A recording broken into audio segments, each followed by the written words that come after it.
Nissan on paper fills a lot of boxes that consumers want in today's car market.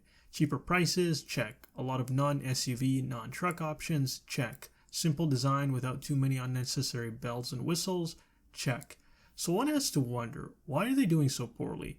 Is it because they don't produce exciting vehicles? Do they not have enough innovative technology? What is going on? Hey guys, welcome back to the channel. Appreciate you guys tuning in as always.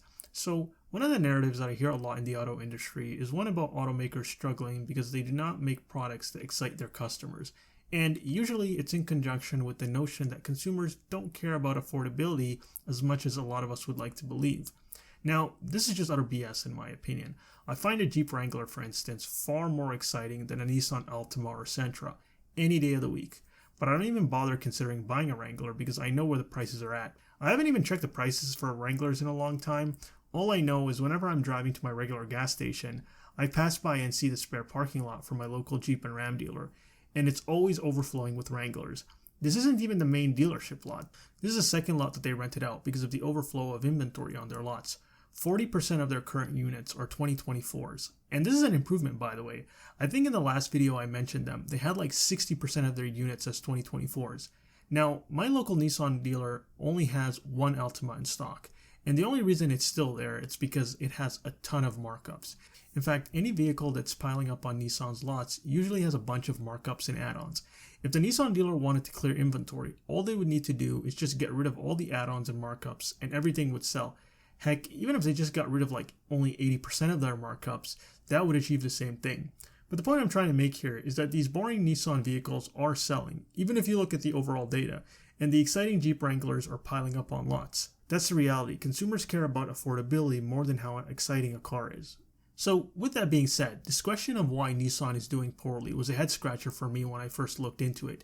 I just didn't know what to make of it. I initially bought into the narrative of them not producing exciting enough vehicles, but nothing in the data really backed that up. So I decided to do a little digging to see what was going on.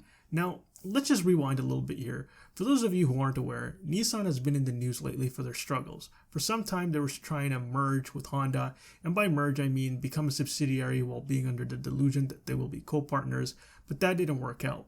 Now, upon hearing this news, I automatically assumed Nissan was struggling to sell cars, which of course didn't make sense given what I was seeing with my local dealership, and really any dealership that was within a drivable distance of the area I live in.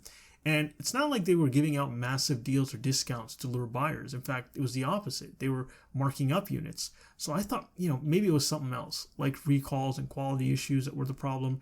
Of course, the first thing you'll find when looking into Nissan is the reputation of their CVT transmission. It's been pretty unreliable and it caused a lot of the early owners problems left and right, at least in the early years.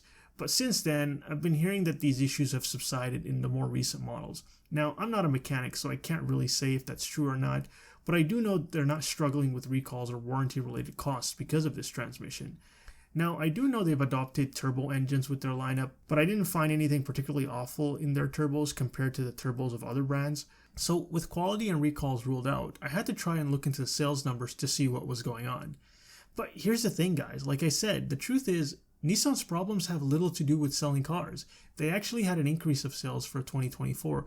The Nissan Sentra had a 40% in year-over-year sales increase, and the Nissan Rogue, despite its CVT transmission and 3-cylinder turbo engine, was a top 10 seller. And like I said, this falls in line with what I see with my local dealer, because they're always marking up their vehicles and won't budge much on prices, yet they still move metal. This is why you shouldn't base expectations based on a company outlook, but rather how well their sales are actually doing. I made that mistake when trying to see if I could get a discount from my local Nissan dealer, but they stood firm. But if sales aren't the problem, why is Nissan doing so awful? Now I want to step back and say sales technically are a problem because they can't sell vehicles at a volume that they would like, so in that sense they are a problem, but relatively speaking, if you take out their lofty expectations, they're doing fine. Not great, but fine. Nissan's problem is not sales, but debt. Lots of debt. And there really isn't a single source for all this debt, but it seems to stem from a lot of different decisions. Basically, it's a company run by people who project profits and sales that don't ever materialize, and they continue to do it despite the data. Nissan, if you took away the debt, is a profitable company that would probably have a significantly higher stock price. I know a lot of people say that they need to produce more exciting vehicles, but the truth of the matter is most consumers don't care about excitement if you produce affordable cars. That might have been the issue in the pre-pandemic days when cars were cheaper, but nowadays with the average price of a car at $50,000, consumers don't have that luxury. Now, is there a segment of the population that should be buying cheap Nissans and instead go after exciting cars out of their price range? Absolutely. But that's a small percentage. When you look at the data, a price point sedan like the Nissan Versa had 72% increase in sales. The Sentra had an increase of sales of 40%. So that flies in the face of what some of these critics are saying. And ultimately, this is the problem with a lot of the Nissan narrative. It tries to undermine the issue of affordability when it comes to consumers' demands. This is the same BS that a lot of these automakers try to use to justify these expensive vehicles that they're constantly overproducing. And when they don't sell, they try to blame it on anything other than the price. With Jeep Wranglers, they were saying it's because people are no longer into off-roading, instead of just admitting that people do not want to off-road with a really expensive car. It just doesn't make economic sense. It's also the case with the EV narrative.